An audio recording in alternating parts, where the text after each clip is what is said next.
All right, Joey Djia, fellow Australian, sing down with me on Game Changers. G'day, mate. G'day, mate. I met you maybe was it 2 weeks ago, a week and a half ago now. Mm-hmm. And it's just so refreshing to have other Australians Tell me about it. hang out, communicate with out here. Exactly right. So you're out here. I've been listening to your project enough since I met you. And the music is phenomenal. It's, very... Thank you. I feel like very honest and very... heartfelt. Like you really feel like you're actually telling a story through your music. Yeah. How long have you been out here in LA? Let's start there. 3 years. All right. Been about. I've just renewed my visa, so I'm going into 4 years. Mm-hmm. But you know what it's like when you first come here. You're back and forth. You're figuring out which couch to sleep on and working your way up the food chain. So what kind of made you decide? Obviously, when we're in Australia, we look at America as being that's the place that you have to go to take it to that next level. Mm-hmm. What kind of pushed you to actually make the move? Because most people don't do it. To be completely honest with you, I unexpectedly came out here when I was a teenager. Okay. A YouTube video that I posted got some recognition. I wasn't a singer, I just posted for fun. And next thing you know, I'm in Hollywood before I knew it was a real place. I never really wanted to end up here. And I didn't have the best experience. So if anything, it was more me wanting to change that memory. I went back home, made music there, and went on the X Factor Australia. And that happened, and then the idea of LA freaked me out. Mm-hmm. So it was more like, all right, you know what? If it's scary, it means something. You got to go back over there. I did music in Sydney, and pretty much got as big as I could. Yeah. Hit number 1 in Australia, and I just saw. On that. It was thank huge. you. I just saw that it was a great place, but to really connect with your fellow homies back home, you got to admit they need to see you head overseas, and then when you're back, they're like, oh, okay. Definitely, I it's a weird experienced that. energy over there, but that's how it is, you know. Well, I guess it's because what we grow up on is Americanized TV music. Yeah. So it's until you're recognized in that category, you're still working at a different level. Yeah, and we even back home, when we hear an Australian in a movie, we even think it sounds unusual. Mm-hmm. That's how much we're not exposed to our own actors and artists, creators, even painters. You're right, we see it different. It's almost odd. Yeah. Well, it's even people will say to me when I'm on air, they'll say you sound American. I'm like, that's because most of the radio that I have listened to and stuff like that has turned me there. And I feel like you kind of get that in singing as well. I don't know why I sing American, but I have ever since I was a little girl. Yeah. And it's people will hear you speak and be like, wow, that's not the voice I would imagine you having after listening to your music. Yeah. Is there any part of you that tries to steer away from going that far so that people can't hear any type of Australian? No. Sometimes, I remember recording Wish I Never on the track. Which is amazing. And I was just talking about that before. It's funny because my friend that was engineering me was like, you need to change how you're saying immature. Mm-hmm.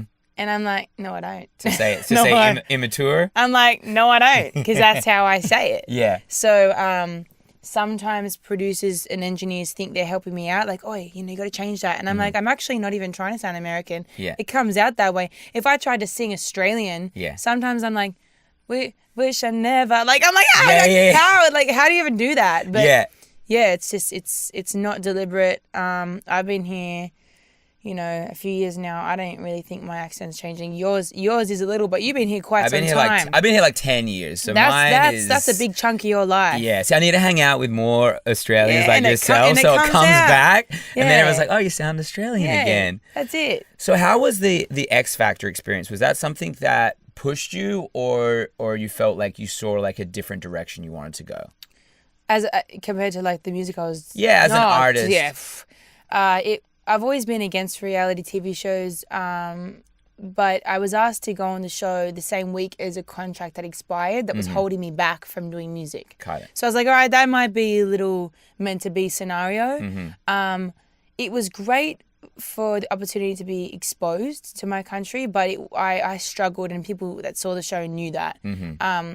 I didn't like what they were putting me in, what I was wearing, what I had to sing. And I'm a little rebel. I don't like not being myself. So I was grumpy and fighting with people and causing trouble. But it was a good experience just in terms of getting really nervous. My first time on stage was in front of 5,000 people. Wow. So Wow. That's crazy I to sound even like think. this, And you can get up in front of 20 people and be nervous. First time, 5,000 people. Yeah. So I don't have any videos that I see from that show that I'm proud of. People are like, you did great. I'm like, I sound like I'm dying.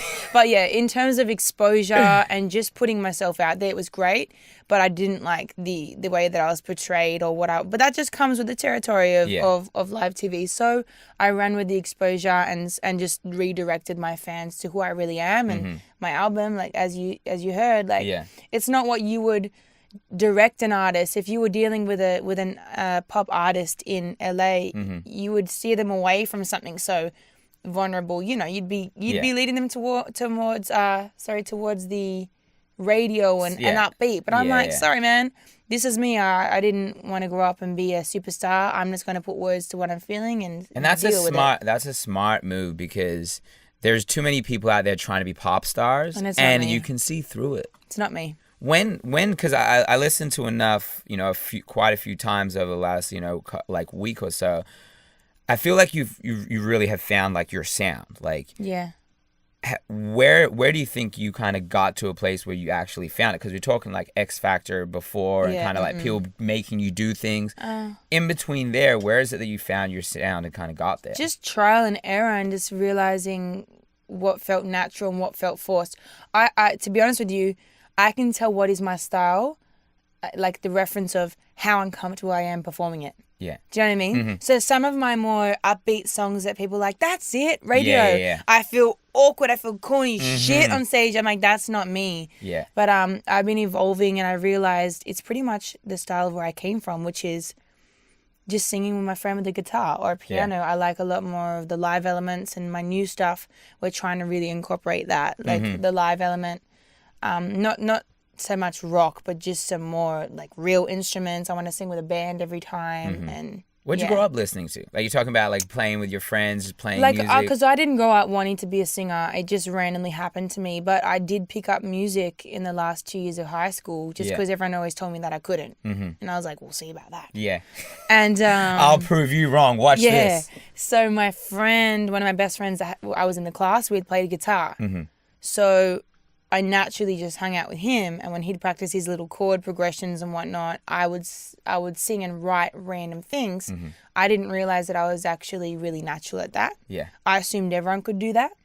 But your question before, what did you grow up listening to? I didn't even consciously listen to music or have a favorite artist. I didn't give a shit. Was there like music in the house, like any of the family? My mum likes to claim it. Mum's like, they always Mum do. really likes to claim it. They always do. But I never had like I never had a favorite artist. I never had the CD that I was begging for at Christmas. Yeah. I'm honestly the only artist that I've spoken to. I mean, I do speak to myself. That's awkward. that hasn't got like a... I could get out of here and you could just do this all by yourself. You know, the posters on the wall growing up, or remembering my first concert. I didn't even remember. Like it's so unusual that I ended up in music. I like music. Yeah. My parents forced me to listen to love song dedications. Remember that? Love song dedications? It was yes. Richard Mercer. Why were they making you listen to that? I was so embarrassed. Like my friends, whenever I went in my friend's parents' car, they had the pop, they had the trip. I don't remember what it was. And then in my parents' car, I was embarrassed because it'd be like Boys to Men. Now I'm thankful. Yeah. But back then it was so embarrassing having your friend in the back of the car and it's like all the love songs. You get out of the car at school humming a song and people are like, what's that one? You're like, and I'm like, I'm embarrassed. And now everyone's like, that's why you sound soulful, because I grew up listening to all of that. Well, and that's it probably has something to do with you learning to write so well and like that. I have no idea. You know, like those songs have depth, they have meaning to them. Yeah. As much as that as a young kid, you are like, why the hell am I listening to this? It's like, but it made sense to me even as a little girl. I always say it to my team. I'm like, why do I felt so deeply as some of my songs I listen to and I'm like, wish I never. I literally wrote that at like 16. Really? I'm like, how did a 16-year-old feel that? You wrote that at 16? Yeah. Because I was listening to that and I imagine you sitting here right now like feeling like that. Like, I think about it and I'm like, when I meet a 16-year-old, I almost change my tone. Hi, honey. Hi, how are you? No, I went through some shit. I was doing some adult shit. Like, Like, I just felt from really deeply from a young age. So I think it shows. Do you feel like you matured early? Oh, yeah, for sure. I don't know why. I just was always, like, feeling a little deeper, talking to people about some real shit. And you have to discover that in the industry, you know, what matters and all that. I've always known. So I know I'm going to be good throughout my journey. Talk to me about your writing process. How do you sit down? How do you get to where you know, putting a song There's not together? one way. Like, sometimes I'm in the shower making something up. Sometimes I'm in someone else's studio session and I hear music and I'm just like, and I can, like, hear an idea. There's not one approach. Like, sometimes I write something a cappella, no music, and I'll bring it to a producer. Sometimes I get on a keyboard with my limited chords that I know, and I'm like, ding. I feel you on that. That's me. Wish I never was these three fingers, like, ding. The it was like wrong way you're supposed to play a piano. and I left a key in between. I still do it like that. I don't give a shit. The song's hit like 7-8 million plays. I'm like, yeah. And I'm like, ding. Wish I never asked you what your name was. Ding. Wish I never looked at you. Ding. It's like 3-key gap back up. Like, and it got me here. So the exact wrong way to be teaching anyone, but so whatever right. works for you. You know what I mean? Whatever that's works my for writing you. approach. I'm very versatile, so Talk to me I can about. go write whatever. So you come out from Australia 3 years ago to come to the States to really, you know, pursue this on that next level. What's the first 3 months like? Because, you know, everyone Horrible. from Australia is thinking, like, you come out here and all of a sudden you're just in the glitz and glamour. It's hard. It's so hard, especially I'm so close to my family.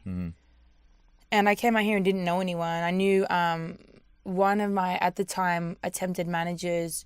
I met her from the TV show. She was tour managing my mentor, which was Redfoo, LMFAO, Sexy, and I know it. Yeah. So I had her in and out of Arizona. And I knew one of my little sneaky part-time love interests that I'd met backstage at a Drake concert, NFL player. And that was great. Like, now he's one of my best friends, but that was the only sense of, like, familiarity, if that's the right word. Yeah.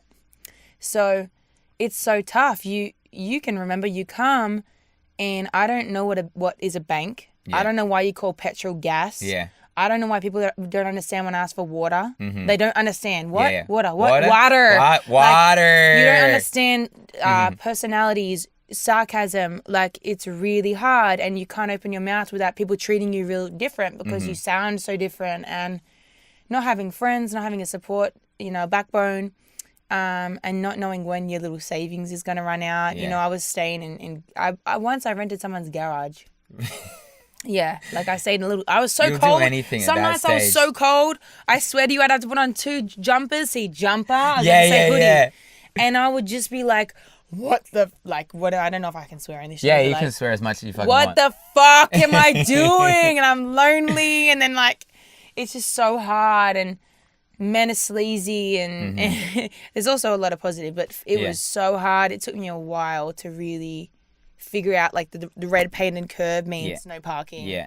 And just the whole rhythm of There's life. just a lot of, like, lifestyle things that also probably play into effect of, like, your music. You know what I mean? It's like, if you're feeling that way, and that's how creative as how well. you It's hard. Yeah. When did you kind of start to, like, get it going and you started to really get into music out here and you were in sessions and you felt like your music level was, you know, at something that you were ready to, you know, start putting out from out here? Well, because I didn't grow up wanting to do music, I didn't have that pressure on me. I was always just ready.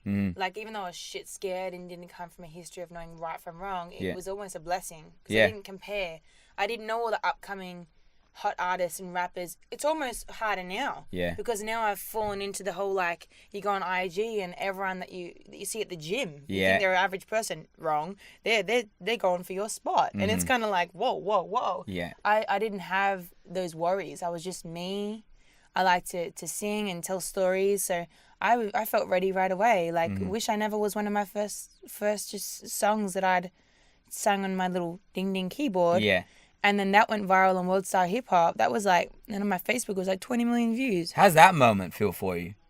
I'm weird. I don't feel like, I think because I'm always so sensitive to just people and life, I don't get all like, wow. I'm like, that's cool. It helped a few people. Yeah. That's how I feel. You know, I'm the most excited when my meal is coming out at a restaurant. That's the truth. I feel like a lot of people would attest to that. So I was thankful and it was exciting, but I never grew up hungry to be an artist. Everything is just a bonus, you know? Everything's just a blessing. But it's got to be like a good kind of reminder that it's working. It was good validation considering that I was always told, I was always told like, you're not a singer, like you can't. It wasn't people going, you can't do it. It was just like, honey. Yeah. It wasn't even them being mean. It was just like, you're not a singer, honey. Like, you know what I mean? Why do people do that? I guess because I wasn't a singer. And it was just like a little girl one day woke up and was like, I want to be a postman. It's kind of like, whoa, calm down. like let's just think about this. I think it'd be easier to be a postman. Honestly, I think you could I get wanted there. to be a singer. I wanted to do music. And they were like, but you can't. You haven't ever done it before. They were kind of right. I still can't read music, but... Hey, you don't need to be able to read music to hit 3 I can keys. make it. Read my shit. That's So- it with the gap. So you're out here now. You were talking off air before. You're doing a lot of writing as well. Yes. Talk to me about the balance between writing for other people and doing your own music. I've learned that to not give too much of myself as well, because you can write for people, Yeah. but then there's little things that I do that I've realized touch people so much more. I'm like, I got to stop doing that on these tracks. Yeah. You know what I mean? Because you can tell when Ed Sheeran's wrote a song, at least I can tell. Yeah. So I balance it out just so that I don't drain myself of creativity and then I'm screwed. To be honest, it's fairly new, so I'm still learning. I'm still figuring out how to juggle it, but just save that energy for your craft. It's great to have opportunities to write with these big A-listers and be involved in these exciting rooms, but at the same time, I've got to remember I'm only one song away from doing that as well. I'm only one song away from being the artist as well. So I like it. I like collaborating. I like going into a room and not having to be so me. I just go in there and like the other day, I told you, like at Tinashe's, I was able to write some sexier shit. I just don't really write like that for me. So I was like, all right, like what? I'm gonna say all this shit that I read in text messages. If you have like, that skill to put yourself in different genres and different storytelling abilities for other people that you don't really take as your own, that's an amazing thing to be able to do. Yeah, that's well said. That's what it's like. It's like being able to just be a different character that, you know. Yeah. I'm not scared to be that. It's just not really authentically me as an artist. So it's cool to explore that elsewhere. Yeah. But yeah, save your sauce is my balance. There you go. So you put out this album Enough. It went number 1 on R&B in Australia. Yeah. I think it was like number 16 out here in the States. Yeah, I don't know how that happened, but yeah. Amazing. What was putting that project together like? You know, it was you said you wrote one of those songs when you were 16. Yeah, that one was just, it needed to belong somewhere because, you know, so many people have heard that song, they don't know who that girl is. Yeah. You know, so I was like, put it on there. If people discover it, they're like, this sounds familiar. Because I'm telling you, it hit like millions. Does it hit home even now from writing that at 16? Do you still like connect with it that same way? Or is it like it's so past that you don't? I love that song. I love it. So, yeah, I actually still, it can come on. It comes on like Chris Brown's Pandora station. Yeah. So I'm in the gym and people always ask me, do you listen to your own music? Or like, do you have sex to your own music? And I'm like, That's no. always the I'm like, question I hear. no, it's weird. But I do, if my song comes on like shuffle, I'll let it play in the gym and I'm like, hey, like looking around. But the writing process for my album, was that the question? Yeah, just like putting together that album, you know? Imagine not knowing a clue about this industry and then having to put an album together. Honestly, I had to learn. Like I didn't have any help. So it was a matter of coming to a city and having to differentiate between producers that are just trying to like find a way to get in your pants or hold something from you versus someone that really believes in your craft. So many more songs were created that I wasn't able to bring to the light of day. That was going to be my next question on the back end of this. And, you know, just people that aren't up front at the beginning of a session as to what it would take to release it. I had to learn a lot. Learn how to deal with people, learn how to negotiate releasing. Which is something that most people don't know about getting in the music industry. Even A-list like artists never learn the things that I had to learn with distribution. Because they don't have to deal with it. They have people that deal with that for them. How does that feel when you make a song and you put your soul and passion into it and then you find out there's no way this is ever going to be released. Yeah, so like for example, I went to Toronto and worked with some of the OVO. Mm-hmm. We recorded probably like an album of content, but by the end of it, I decided not to go with a deal. Mm-hmm. And it's like, goodbye. Yeah. I couldn't even get the songs like sent to me. Yeah.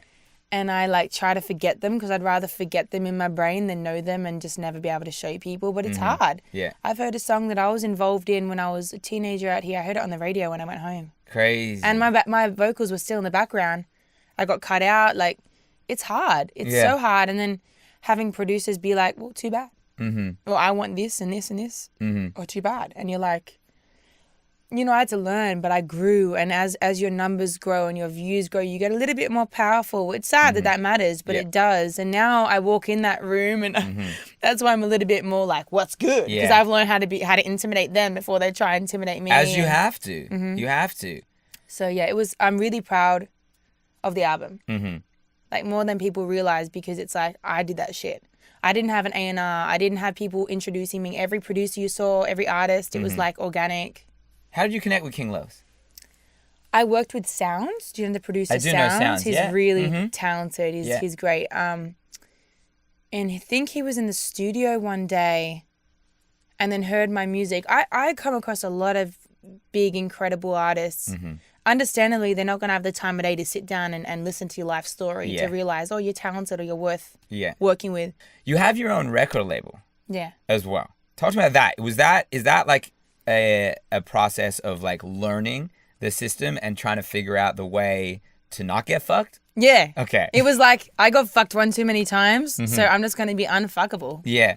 No, I love it. And as soon as I was doing my research and I saw that, I was like, Joey is smart. Yeah, You're smart. It's hard because people observe artists, and I understand why. They don't know. You can't. It's like someone taking me into like a high-end chef. I'm not gonna fucking know shit. Yeah. And they think because you're not signed, no one wants to sign you, or because you're not signed, you don't know the people. So I get all the time people DM me or come up to me at the gym.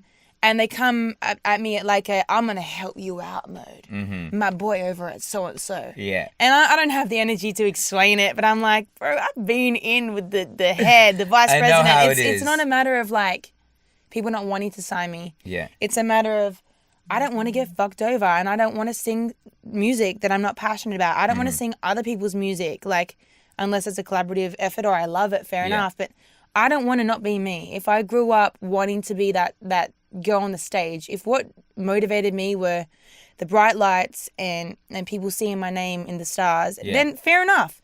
When I get an opportunity, I'm going to take it because they just have the button to push.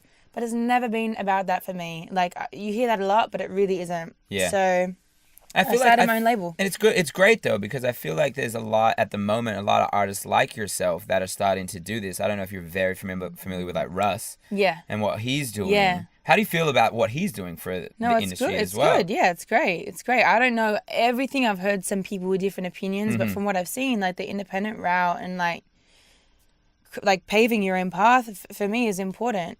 You know, I need to be able to be myself. I will go crazy. Yeah. When I was on the TV show, when I was on X Factor and they made me wear shit that I didn't want to wear. And you have no say in that? Like, you have no say in that. I was like, I don't want to look like a stripper. I don't want to wear this shit. But they like this is how you've signed a contract. This is you have to do what we this want. is your song. And I had to sing like, come here, rude boy, can you get it up? Like, can you get it up? In front of 8-year-olds in the crowd that I'm touching their hands in the mosh pit. Like, can you get it up? Like, are you big enough? What the fuck? And then the next one was, what was it? 'Cause your sex takes me to paradise. Like, why do I want to sing about sex and getting it up to 8-year-olds? Yeah. To me, I'm like, what?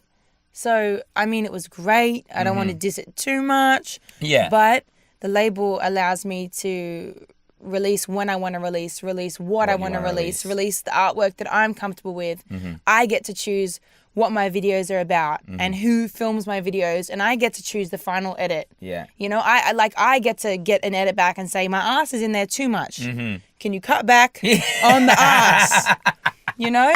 And I'm not opposed to labels, but it's just I'm not driven by the things that I would require to just sign that immediately. Like, people think that I'm crazy for not working with the OVO, but it just didn't feel right. And people say now, I bet she regrets it, because in their eyes, they're like, well, she's not popping. And I'm like, I'd rather be 5% to where I could be, but be authentically myself. I'd rather be losing a few fans, but gaining the ones that like me for me, than just being this, like, portrayed as something that I'm not. It's just, I've just always been that way. Which is amazing to hear. And I think, like, for a lot of young artists that'll watch this is going to be awesome to see that and have those role models and people that are doing it for the right reason and doing it for their own way. So, like, congratulations to you on that. Thank you. For It's sure. important. It's important. What's coming up? You know, this album's out. I know you're in there working on more music already, for sure. Working on my music, I got a few big placements pending, which I'm really excited about, with some of the big guys that we're listening to on the radio We now. need some more Australian voices out here, honestly. We're going to organise, like, a bit of an Australian tour. There's just a lot. I'm pending for a TV show here in the US on E, so we'll see how that goes. Just taking it to the next level. I got the music, now we're just got to work on the strategy. Find a way to be more interactive with who I have. And I'm newly switched over to CAA for touring. Okay, yeah. So just organising shows, and hopefully 2019 Coachella. Yes. Like, there's just a lot pending, so it's time. I mean, I feel like I'm way more confident in just who I am and what I am. Yeah. Got a great team with me finally. Which is a huge part of... They get me for me. It was always me, myself, and I. Yeah. And that was a lot to take on for business negotiations. I was in boardroom meetings, like, just me taking on men in suits, like. Which I think is also, you know, why you now hold yourself so well in a room and you can talk the talk and people do take you seriously because you've gone through that along the way. I had to adapt. Well, I'm excited for everything. Congratulations. Thank you. And thanks for sitting down. You. And anytime, you know, you got new music, we're always here to support. Yes, Aussie. I'm here. Thank you.